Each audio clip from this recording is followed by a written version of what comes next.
All right, now on our application. I'm already logged in as my testing at test.com user. So if you're not logged in, go ahead and do so now.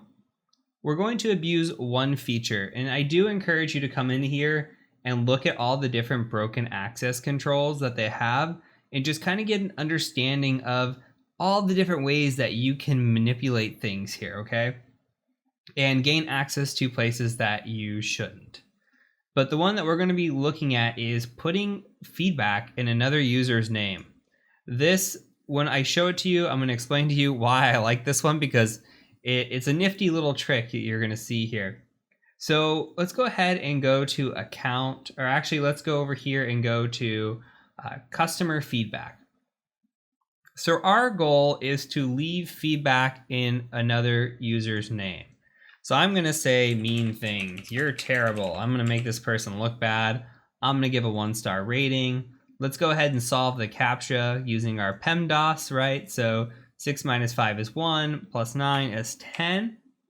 And if we submit this, we just submit it as ourselves. Well, we have to understand what's going on here. So what we can do is we can right click on this and say inspect element. Now, why do I love this? And this might be hard to see, so just try to follow along. But I love this here because this is so realistic about what is about to happen. I'm so excited, I'm stuttering.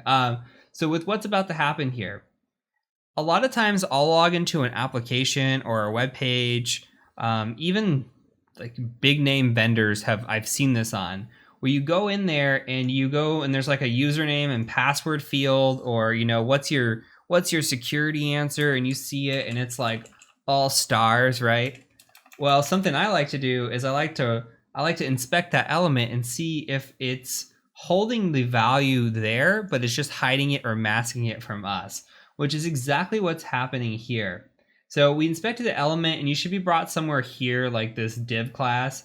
If we look up just a bit, there's this input user ID right here, and you can see that the text is actually hidden.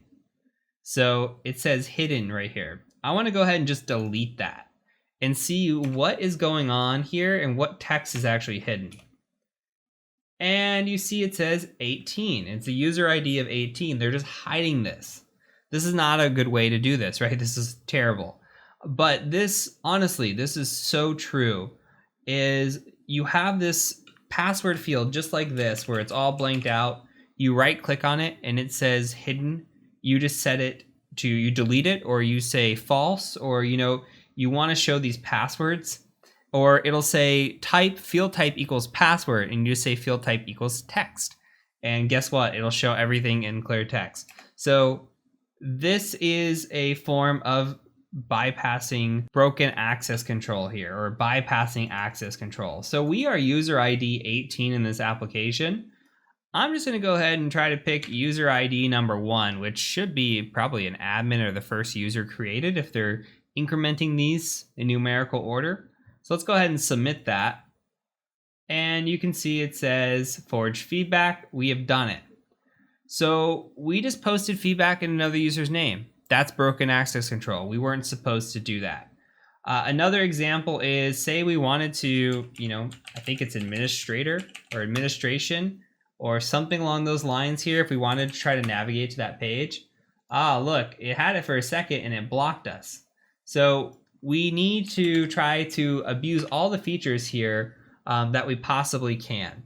So keep these things in mind, read up on this stuff, try to understand what's going on, and know that broken access control is a huge catch-all for a lot of different attacks, but understanding what it is for an interview process is going to be super helpful.